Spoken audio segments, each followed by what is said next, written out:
Hey guys, welcome back to the final episode in the series of the Nathaniel A. Hart and Company's Top 100 Greatest Films of All Time. I know that this episode's more of a coda of sorts, but look, I mean, it was a great list overall. I think we mainly can agree on that, except maybe a film here or there. And I'm very happy with all the films that did make the list overall. But there's so many great films that at a certain point, some films are going to get left off, and some, that's understandable. Some, it's not very understandable whatsoever. And that's kind of what I wanted to take this whole episode to talk about. Definitely some glaring omissions and weaknesses that I find in this list, doing this kind of voting. And also just some stuff that I personally think should have made the list, that maybe wasn't as on many other people's list. Or should have been. But besides the point, this is going to be a very interesting discussion, so I'd love to hear what you guys think once this video is all wrapped up. You can tell me some of yours in the comments below. Now, as I alluded to, once we concluded the top 5, I think something that's absolute bullshit, that wasn't on, almost feels like it makes the list invalid, even though there is so many great movies on there, is there's nothing from the French New Wave. There's no Jean-Luc Godard, there's no François Truffaut, there's no Agnès Varda, there's no Jacques Demy. So to me that is extremely wild, because look, would we have movies like The Graduate, would we have movies like Pulp Fiction, would we have all these movies that were so integral? I mean, especially the whole of the 1970s American classic film canon, besides maybe Star Wars, I don't think would have been possible without the filmmaking techniques that were pioneered by those filmmakers in the French New Wave. It's just unbelievable and almost unfathomable to me that none of the films made the list. Now, what I will say about that, the closest that it came to making the list was the 400 Blows. Actually ended up being at like 109 on the list, so it was on the bubble, but none of the films actually dented their way into the top 100, and I have a theory as to why. Because I feel like when trying to choose what is the most definitive film from the French New Wave, everybody is going to have a different film to represent that. Some are going to have Breathless by Godard, some are going to have The 400 Blows by Truffaut, or something else, or people are going to have Jules and Jim, which I think is I think that might be my favorite Truffaut film based on what I've seen. Granted, I've only seen that in 400 Blows. But really, I mean, without Jules and Jim, like, Wes Anderson wouldn't even have a career, to be quite frank, in honest here. And I think that's such a fantastic film. But then again, it didn't make my list, so maybe I am guilty. I don't know. But I think the other thing is with Godard, may he rest in peace, I think what happened with him was, because this is how I look at Godard. I respect what he did for the film medium, but the way he used jump cuts, the way he, really made these very stylistic choices to break the rules of cinema, I mean, there's a reason to break rules, of course. As they say, rules are meant to be broken. But I think those rules sometimes are in place for a reason. And I just feel like a lot of his films don't really come together, at least for me. I just don't think they flow cohesively as a whole cinematic work a lot of time, with the weird jump cuts that are inserted that just feel awkward a lot of time. And I respect the hell out of what Godard did. I mean, there's no denying his impact. But I just think that there are so many filmmakers that have done what he did, but better. I think Quentin Tarantino was saying something about this, who, made 4 films on the list, so, I think that goes to say for something, but I don't know. I think maybe that's one of the other reasons why filmmakers like Godard didn't crack the top 100. But for me, I think the best film that I've seen from the French New Wave is The Umbrellas of Cherbourg by Jacques Demy, and obviously enough of you loved La La Land for that to make the list, myself included. And even though I like La La Land more, Damien Chazelle would have had nothing to work off of if it weren't for Jacques Demy's 1964 musical classic. I mean, this really is one of the most beautifully vibrant films ever made. Some of the best cinematography I've ever seen. Drop dead gorgeous. The color, it's like candy. Like, it really is La La Land on crack. Like, that's how colorful this movie is. But not only that, it really set the template of, you know, it's the whole movie is sung in its totality, but how Jacques Demy is able to draw this emotional through line through this music that was composed by the legendary, the late Michel Legrand, I think really is so beautiful. This incredibly realistic and sobering story set on such a kind of mystical and mystified palette. It really is one of the most heartbreaking movies I have ever seen in my entire life, and one of the most realistic takes on young romance I've ever seen. Like, I remember the first time I saw this, I was absolutely sobbing. It was such a devastating watch, and I knew from that moment forward it was like one of the best movies I had ever seen in my life. And I think Umbrellas of Cherbourg is something that I think only it was on 4 lists or something, including mine, which I think is absolutely ludicrous because I just don't think enough people have seen it. So please, if you're going to check out any movie based on what I'm talking about today, please have it be The Umbrellas of Cherbourg, because I feel like not enough people have seen this film, and not enough people have recognized Jacques Demy as much as some of the other filmmakers from that era, like his wife Agnes Varda, or Truffaut, or Godard, because honestly, he's the one I gravitate towards the most based on what I've seen. But, you know, I mean, Varda's nothing to scoff at either. Obviously, Cleo 5 to 7 is really a phenomenal film. Obviously had a huge career, a lot of films that I'm still looking forward to watching. But yeah, I really think that was really the most glaring weakness of this entire list. And, you know, I think we all tried in some way, but I don't think we were able to meet a common consensus like we were with a lot of the other films on the list. And I find that to be quite unfortunate and definitely an oversight on all our parts. And to that note, I think, you know, obviously we had Vittorio De Sica's Bicycle Thieves on the list, but Italian cinema was also grossly underrepresented. No Fellini at all, which was shocking to me. But then again, look, maybe I'm part of the problem, because, look, for me, Fellini is one of those directors like Godard, where I appreciate his work. I really like a lot of his films. I think La Strada's really solid. I think 8.5 is really good. I mean, obviously a huge influence on Bob Dylan, completely different medium. And of course, I mean, you got to give a lot of credit to La Dolce Vita, which was just, you know, obviously really good. But there's something about his films that doesn't quite draw me in all the way throughout the entire narrative. And maybe that is a personal thing, because I do recognize that objectively they're very well made films. They're very influential. But I did find it baffling that no one, or not nobody, but like not enough people voted Fellini enough to make him and put him on the list. So I thought that was a huge surprise to me. I definitely think there are 2 other Italian cinema classics that are just so amazing. I think there's just so many great films from Italian cinema in general. But one that comes to mind first is Life is Beautiful by Roberto Benigni, which won the Academy Award for Best Foreign Language Film back in the day, and of course won him the Academy Award for Best Actor, where he climbed up on the seats and went crazy. But that movie, to me, is one of the best examples of how to start a film and draw you in this beautiful, lighthearted, comedic tone, which is just so perfectly balanced with the kind of like underpinning of the rise of the Nazis and fascist in Italy. And then, of course, the whole second half of the movie, which is basically this, you know, story of a father shielding his son from the horrors of war, and in this case, the concentration camps. I mean, really, it is one of the most astounding pieces of cinema I've ever seen, and just leaves me with tears in my eyes every time I watch it. It's just absolutely incredible.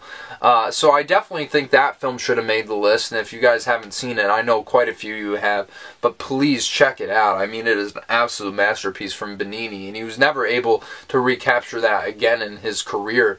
But who knows, maybe like 2 years down the line it'll come up with something amazing. I don't know. But really, this is the high water mark for his career. But if you're asking me, the greatest Italian film ever made, in my humble opinion, is Cinema Paradiso by Giuseppe Tornatore. Oh my goodness. I think you guys might be able to see, if you know enough about me, why this film is so personal to me, especially being a film lover and growing up in a small town, and you see this young boy falling in love with cinema and the friendship he makes with the local projectionist, which basically changes the entire trajectory of his life. I don't think there's any film that quite is such a powerful ode to cinema as that one. I mean, you know, you have films similar to it, like last year's Fabelmans from Steven Spielberg, but nothing ever even reaches the emotional heights of this personal tribute to the cinematic art form. I mean, and if you guys have seen it, you know the ending of that film is like one of the most tear-inducing things you'll ever watch in your entire life. Like, I was left sobbing when I saw this movie. Just talk about payoff. It really is such a beautiful film, and I think features Ennio Morricone's best score. Absolutely. So I was really kind of surprised that Cinema Paradiso didn't make the list. I know it did get quite a few votes. It almost came close, but my goodness, to me, that definitely should have been represented on the list 100%. But one other film that I think is an absolute crime, an absolute travesty that it was not on the list, is Sunrise: A Song of Two Humans from F.W. Murnau in 1927. I haven't seen many top 100 lists that don't have this, so quite frankly, I was aghast when I saw that it didn't make the final cut to this list. And I have a theory, it's because not enough people have seen it, and for the people who have seen it and didn't put it on their list, I'm ashamed. But look, once you guys see this, if you haven't already, you'll understand why I'm singing its praises so loudly. You know, I think that this, if you said this was the greatest silent film of all time, I would not argue that at all. It really is so far ahead of its time in the way the camera moves, everything about it.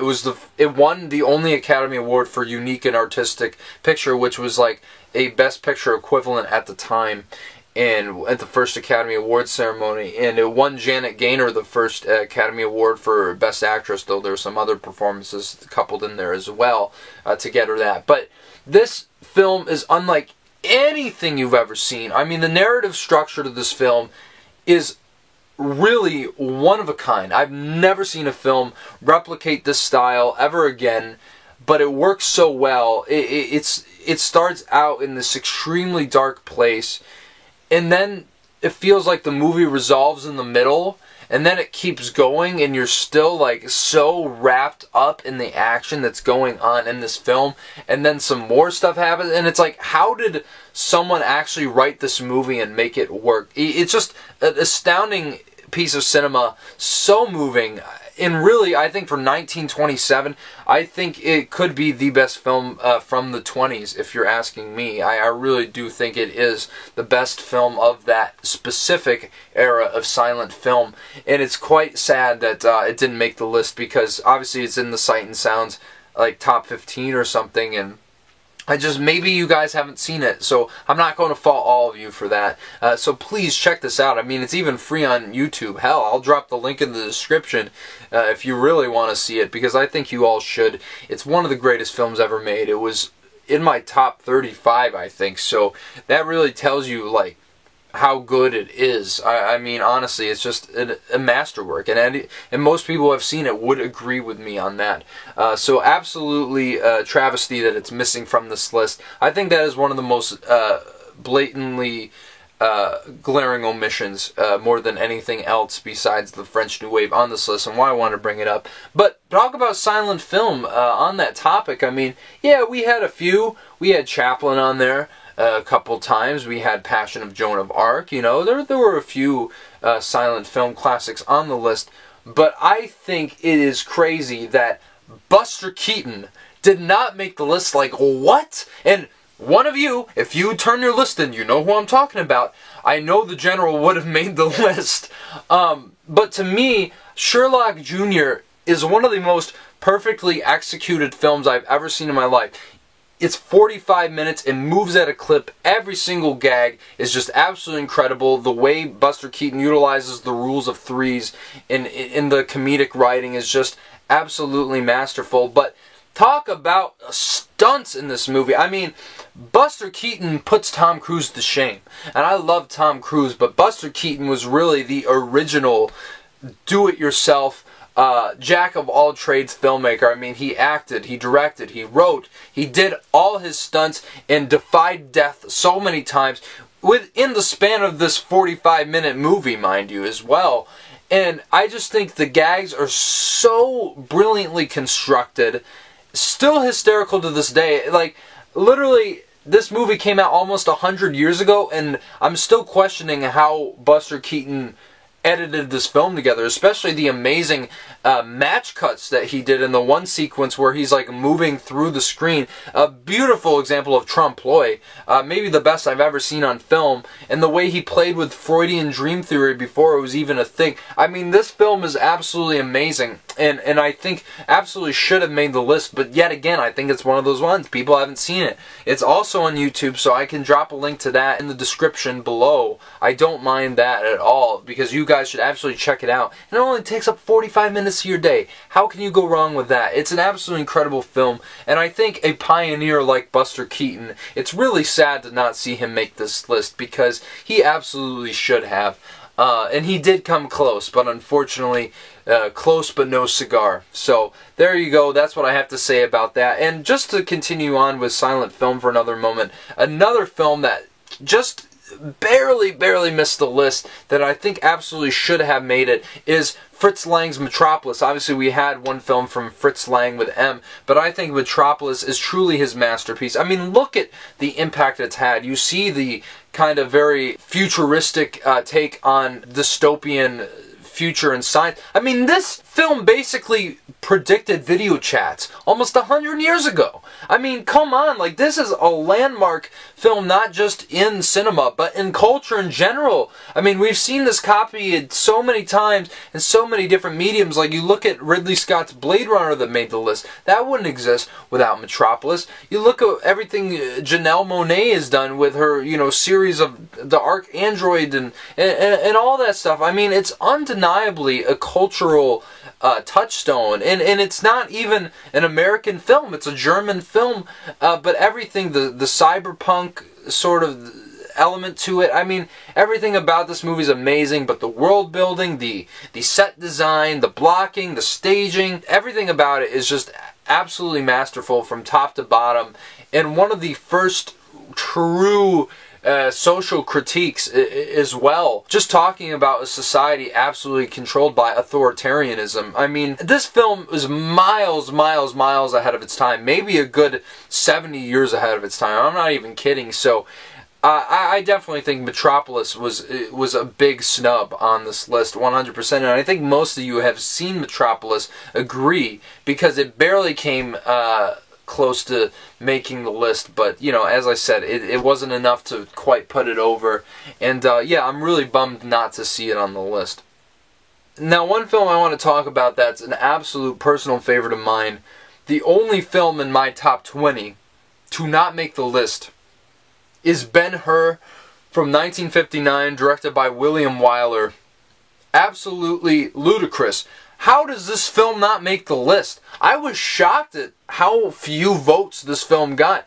Have not all of you seen it? I'm just curious, because this is an epic to end all epics. This is the best biblical film ever made. This is the best Christian film ever made, because believe it or not, you can make a good Christian movie, and it is made by a Jew, funnily enough. But really, this film is obviously set the record for Academy Award wins back in the day. I think it was like 11, and honestly, it's not hard to see why. I mean, guys, just watch the chariot race sequence. it's amazing the stunt work that they did in 1959 when they only had practical effects, when they had no CGI. This was all done in camera with real horses, with real carriages, and it's just incredible what they're doing. But just the whole arc of Judah Ben-Hur as well. I mean, it's a beyond compelling story, and I think most people recognize it as one of the best epics of all time, that and Lawrence of Arabia. So I'm really not sure why it was missing off this list, because I think it's an absolute crime that it didn't quite make this list. But the fact that it wasn't even that close is what makes me even more upset. So I'll give you guys the benefit of the doubt if you haven't seen it, but come on, I mean, you guys got to check this out. Definitely watch it at Easter or something if you celebrate, because it really is a film like no other. I was surprised a filmmaker like William Wyler didn't make the list in any factor either, because he was such an influential film in the golden age of Hollywood. I mean, it's unbelievable how many great movies that he did make, like Best Years of Our Lives, Funny Girl, all that stuff. But speaking of directors that didn't make the list, this is another interesting topic I want to talk about, because I want to bring up someone who whose name has definitely been in hot water for a good long time now. I think you know who I'm talking about, and that's Woody Allen. Because, sure, Annie Hall did almost make the list. Not quite. It was around like 126, I think. But I wonder why that didn't make the list, because I think Annie Hall is probably the greatest romantic comedy of all time, if we're looking at a purely rom-com standard. And I'm curious, is it because he's supposedly a pedophile? And I ask this question because Roman Polanski made the list with Chinatown. So I wonder why Annie Hall didn't make the list, because I feel like a lot of you do love it based on what I've seen. But maybe it's one of those cases where, you know, it's a great film, it's an amazing film, but there's just so many to choose from. I don't know. I would love to hear what you guys think about that, because it's a very interesting conversation to be had, especially considering someone like Polanski did make this list. And so obviously we aren't, you know, we are separating the art and the artist here. But yeah, I'd love to hear your guys' take on that, because I thought it was crazy that it didn't make the list. It was certainly on mine, and I love Annie Hall, and I think it absolutely should have been there.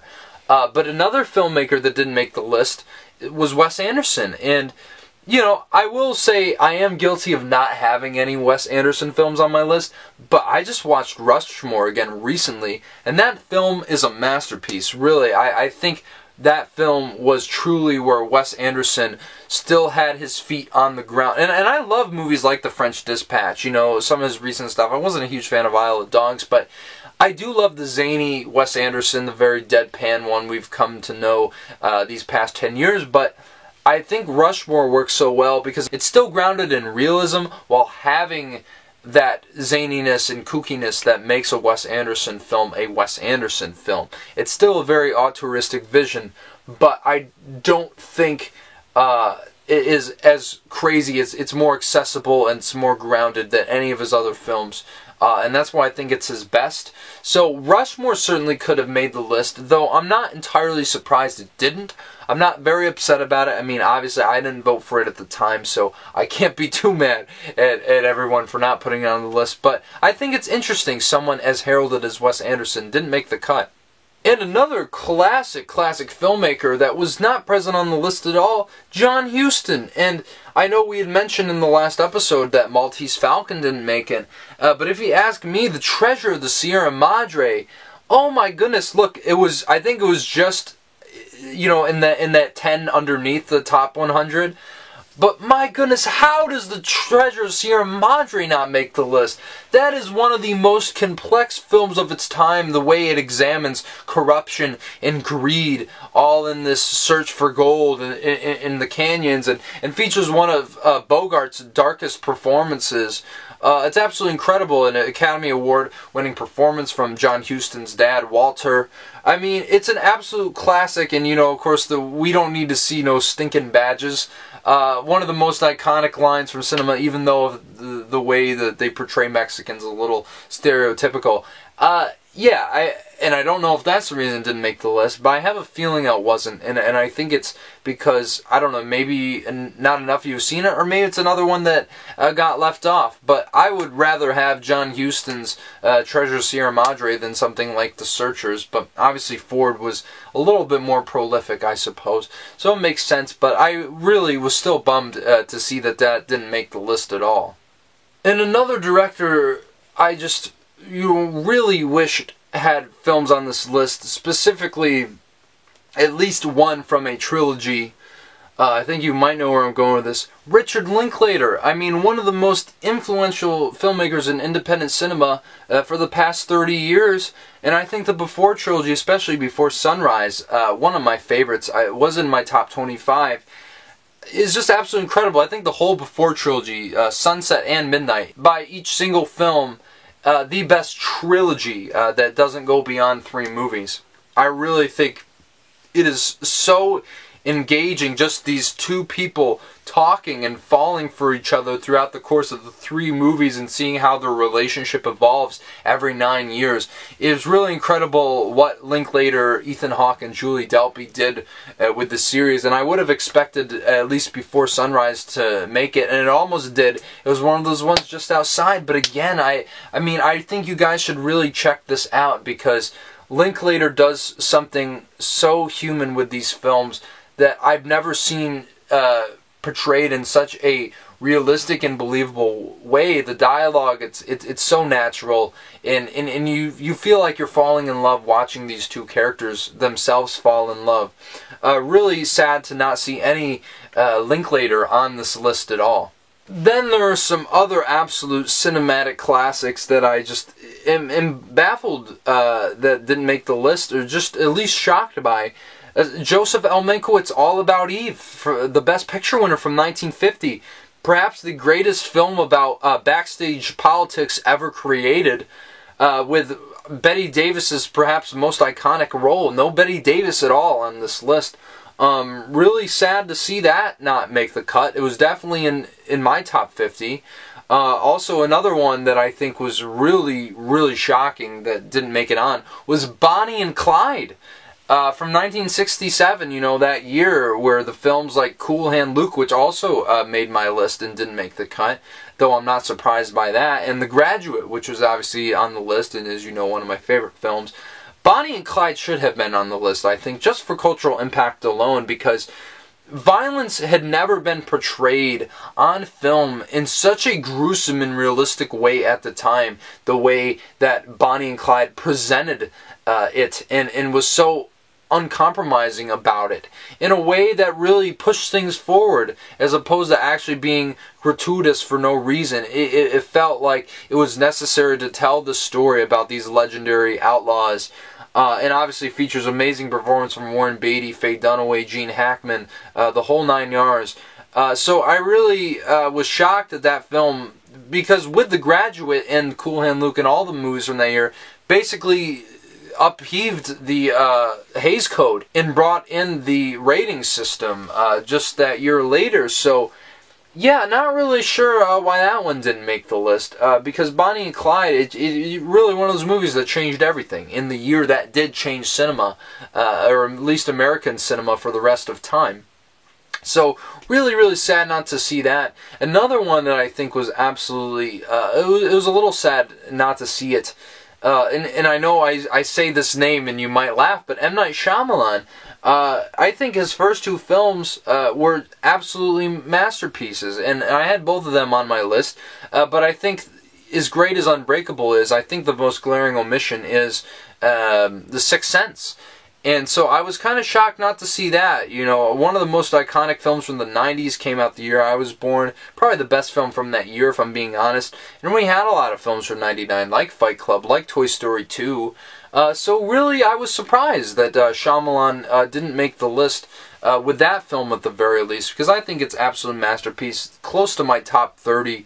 Really one of the best movies I've ever seen, and yet again another emotionally devastating ride once you realize the whole, you know, I mean, I won't give it away, even though you probably all know the plot twist.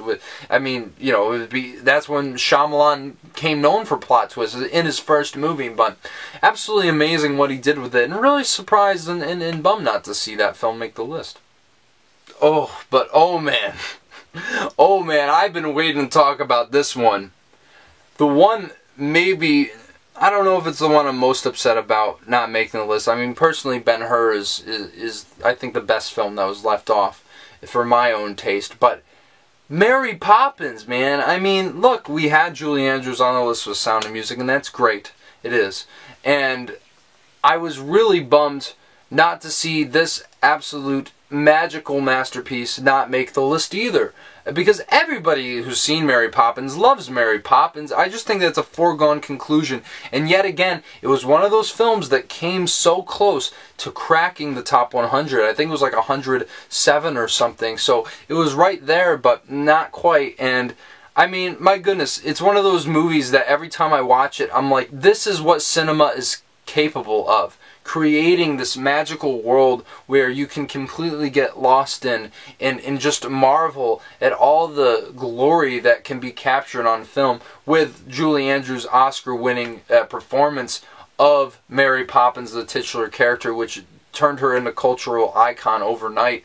And of course, you know, Dick Van Dyke as Bert with the worst Cockney accent in all of cinema, as has been said about his accent in that movie, and that he's acknowledged himself. But yeah, I mean, come on. It is one of the most iconic films ever. So many cultural references to it throughout the course of pop culture. So I'm not really sure why it was missing. I was certainly gunning for it, and you know, really sad not to see Mary Poppins make this list. And also, I want to talk about a very specific series that didn't make the list, because, you know, we had a lot represented. We had the first 3 Toy Story movies on there, great. You know, we had The Incredibles, we had Indiana Jones on there, at least the first one. But one series I think was noticeably absent was James Bond. And obviously James Bond has been around forever, and I get it if you're not as into the earlier, more misogynistic or the more campy films with Connery and Moore and all that. But to me, my favorite Bond film of all time, and one of the greatest action movies ever made, Martin Campbell's Casino Royale, with Daniel Craig as James Bond. I mean, this film changed everything for the series, and not only that, made Bond a incredibly realistic, vulnerable, and relatable character, and broke down the mythos of what made James Bond James Bond. And I think it's absolutely incredible, that deconstruction with the best Bond girl of all time, with Vesper Lynd, played by Eva Green. And I just think that, you know, just from an action standpoint too, one of the most breathtakingly choreographed and most adrenaline-pumping movies I've ever seen in my life, on top of being this kind of like tragic Shakespearean tale. I've never seen anything like it in Bond, and I don't think there's... I mean, Skyfall has kind of come close, but I don't think that there's been anything like this ever, and I think it is one of the greatest films ever made, especially from the 21st century. So really bummed to not see James Bond, but you know, perhaps it makes sense. Not everybody is going to be as into it as some other people, but I definitely think it should have made the top 100 regardless.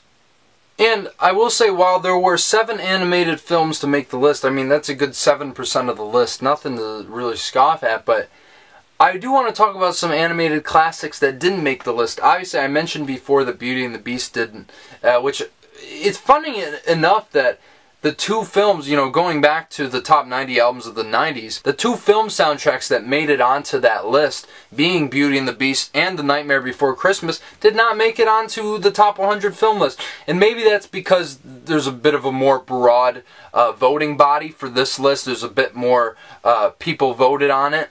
But I still find it really interesting, because Beauty and the Beast, I think, is really set the standard for every Disney movie that came after the fact, and still the highest benchmark, as much as Lion King is on par with it, and that made the list. But Nightmare Before Christmas, the greatest stop-motion animated film of all time, I think, without question. The world that Henry Selick and Tim Burton create is just unbelievable, and it's so vivid with character. It's just absolutely amazing what they came up with. Every time I watch it, it gets better and better. It's just so iconic, the songs. What's this? What's this? There's music everywhere. I mean, everything about it is just absolutely amazing. The holiday bending theme, and obviously it's a multi-holiday touchstone. It's a classic, and it really pushed stop-motion animation forward in a way that I don't think a lot of films did. And obviously Henry Selick has made a bunch of stop-motion films after that. Most notably James and the Giant Peach and Coraline, but I don't think he ever reached the heights of Nightmare Before Christmas ever again. So really sad not to see that make the list, because I think that had a good shot originally, or so I thought. But also, I know Pixar obviously was represented 4 times with the Toy Story movies and Incredibles, but to me, I mean, not having any Pete Docter was crazy, and I think Up truly is his masterpiece. Probably my favorite Pixar movie after the original Toy Story film. Obviously, you guys all know the first 10 minutes of the movie is maybe the greatest opening to any film ever, and the probably bar none the greatest example of visual storytelling ever present on film. But I think the whole film too is just an absolute blast, but also just a heart-wrenching, heartwarming film about letting go of the past, letting go of grief. I really think it's a masterpiece in its own right. And that Michael Giacchino score, my goodness, one of the greatest scores ever put to film. I truly mean that. Everybody knows the Married Life theme, the do-do-do-do-do, do-do-do-do-do, and of course it won him the Academy Award for Best Original Score. One of the few films to be nominated, animated films to be nominated for Best Picture, along with Beauty and the Beast and Toy Story 3, the latter of which obviously made the list. I feel like I'm beating a dead horse, but I think Up absolutely was one that was missing, and I think if there were any other animated films that should have made the list, I would definitely put those two right on there. And now, real quickly, I want to talk about some directors that obviously were represented on the list, some very well represented on the list, that were missing some of their films that I think are their absolute masterpieces, besides some of the ones that are on the list. Obviously, Billy Wilder made the list 4 times. Can't complain about him being on there. But I think his Best Picture winning film, The Apartment, should have made the list. Probably over Some Like It Hot, even though I know Some Like It Hot has maybe more of a cultural iconography to it with Marilyn Monroe and the whole cross-dressing thing. But I really think this romantic comedy was so far ahead of its time. I think Shirley MacLaine gives one of the greatest female performances I've ever seen in my entire life. Jack Lemmon, maybe his best role. And it's really interesting breaking down what they're talking about in the film, which is very, taboo subject matter for the time, but leave it to Billy Wilder to deal with something like that and create this truly touching and beautiful story about these two lost souls, if you will. I think it's an absolute amazing film. Definitely better than Some Like It Hot, like I said. But really bummed to see it not make the list. It was a bit lower on mine, and it's usually on all the critics' list of the top 100, so I had a feeling that it could have made it, but apparently not quite. That's not how the chips fell, or how the cookie crumbles, you could say. But still, I absolutely love it, and I think, it would have been nice to have that on the list along with his other films. Now, another film that I thought was noticeably absent from the list was Barry Lyndon by Stanley Kubrick. Obviously, one filmmaker that had 4 films on the list along with Quentin Tarantino, so obviously no shortage there of Kubrick represented. But, I mean, this is way better than Dr. Strangelove, if you ask me. I think Barry Lyndon is, after Lawrence of Arabia, the most beautiful film ever shot. And the fact that Stanley Kubrick was using NASA cameras and candlelight to light the scenes is beyond incredible. But I think just as a character portrait of this very self-destructive man, not only is it an amazing performance from Ryan O'Neal, but it gives every single character in the ensemble a moment to shine. And I just think every single moment of it is executed so well. Perhaps the greatest colonial period piece of all time. It really is just astounding what Kubrick did with this in 1975, and I think it's only grown in stature since then. Yet again, another film you see on all the lists, the 100 greatest films of all time, but I think it absolutely deserves to be there, and really sad not to see it. Another film, obviously, Coppola, who, by the way, was the only filmmaker to have 2 films in the top 10 with the first 2 Godfather films. Pretty crazy, but another film that he came out in the same year as, with The Godfather 2, is The Conversation, which is one of the greatest psychological thrillers of all time, one of the greatest films from the 70s. Features what I think is Gene Hackman's absolute best performance, one of the greatest performances ever put to celluloid. I think it was an absolute crime he was not nominated for Best Actor, even though Al Pacino should have won and he didn't win, so that was just a very messed up year to begin with.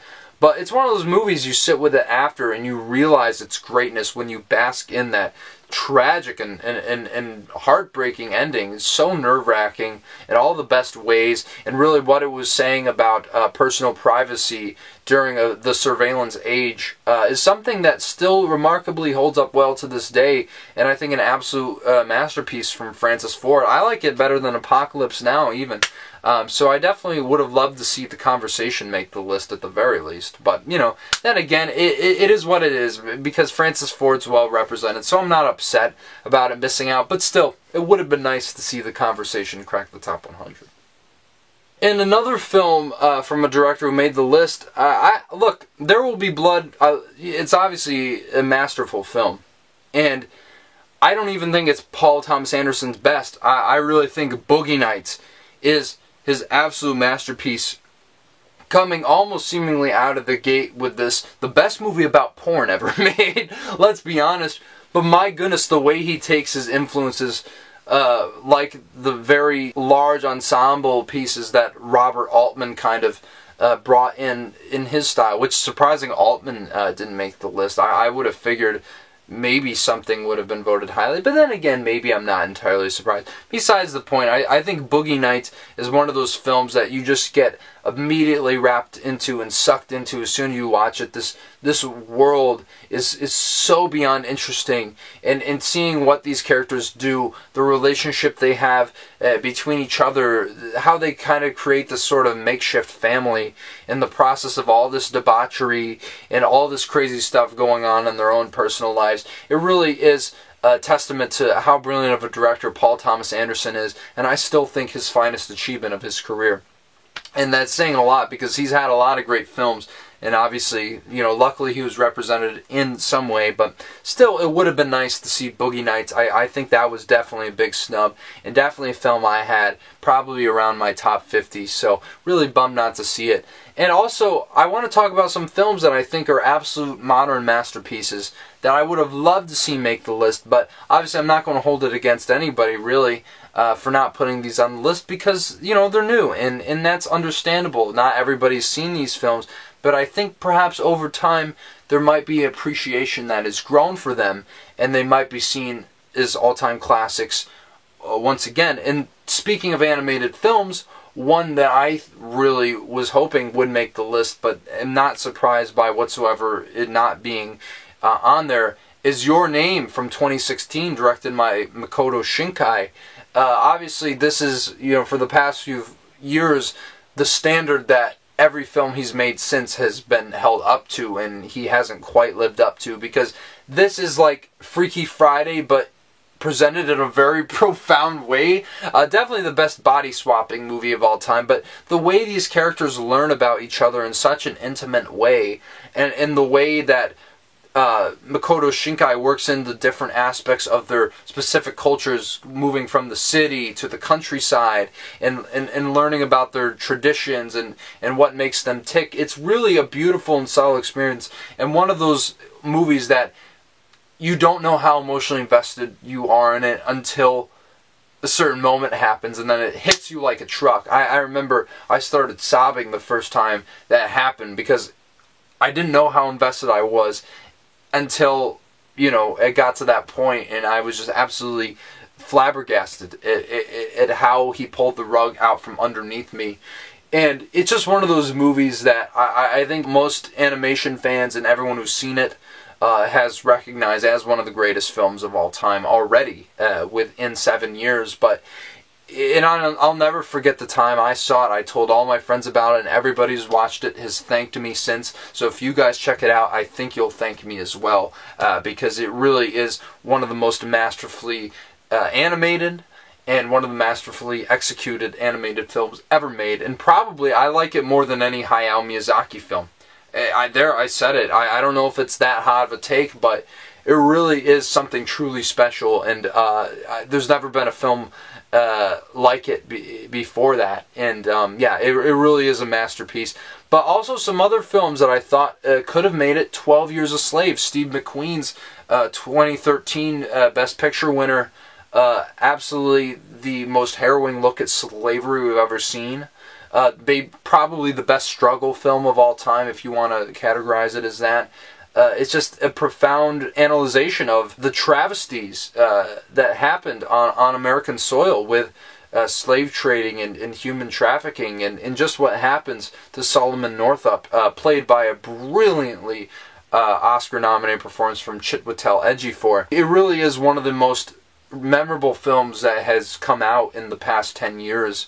And I think one of those movies, I don't know why I've watched it like more than 3 times, but I have. But I guess it's just that inherently powerful that I keep coming back to it.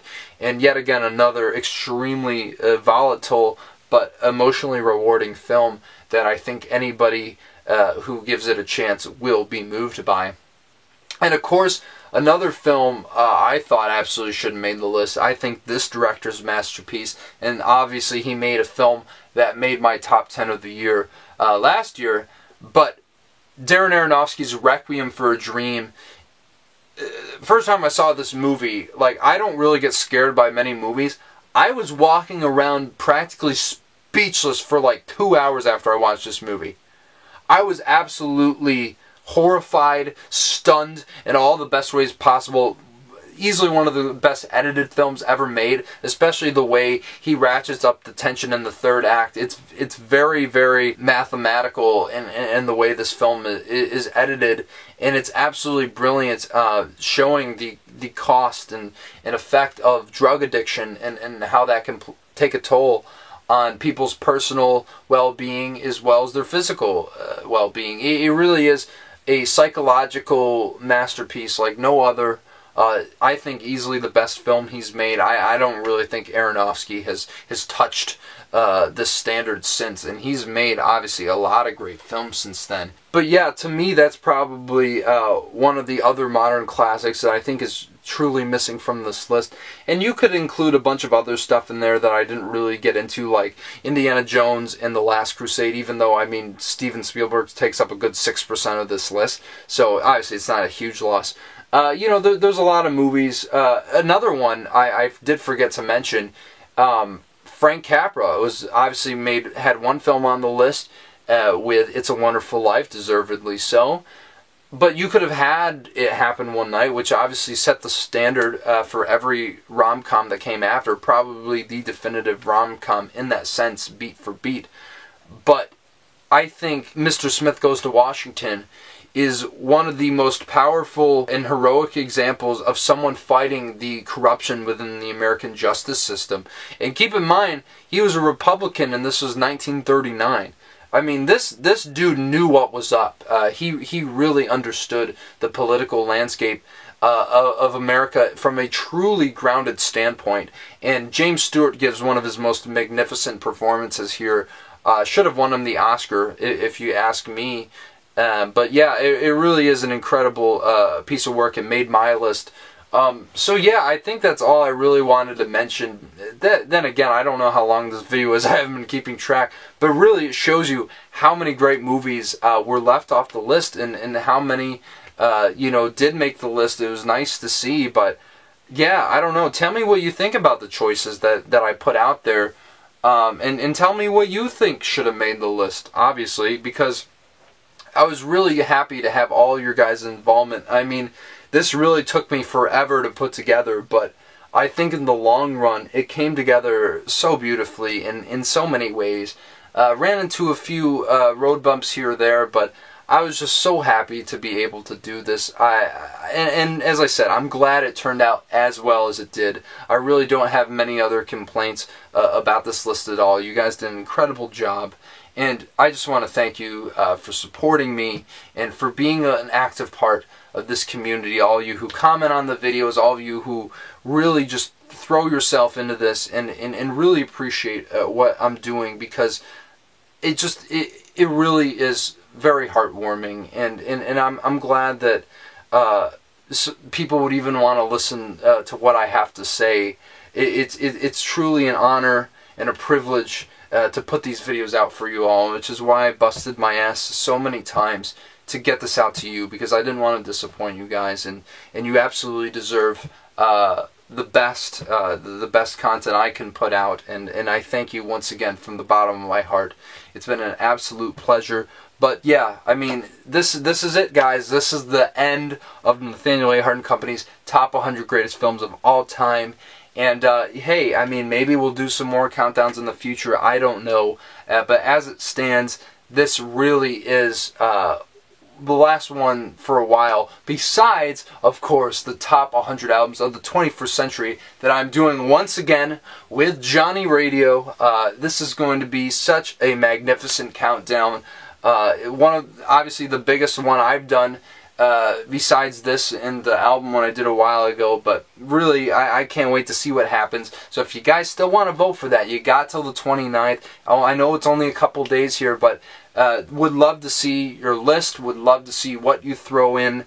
It's really going to be a real hodgepodge, and that's kind of why it's so exciting. But I definitely would love to see all you music lovers contribute and throw yourself into this countdown as well, because we're going to have a great time running down these albums. Might be a bit more contentious than this series, but at the same time, it's going to be a great time regardless. And thank you once again for just absolutely being a marvelous group of people to discuss these films with, and contributing your wonderful opinions to the series. Once again, thank you so much, and I will see you all later. Take it easy now. You can see all the stars as you walk down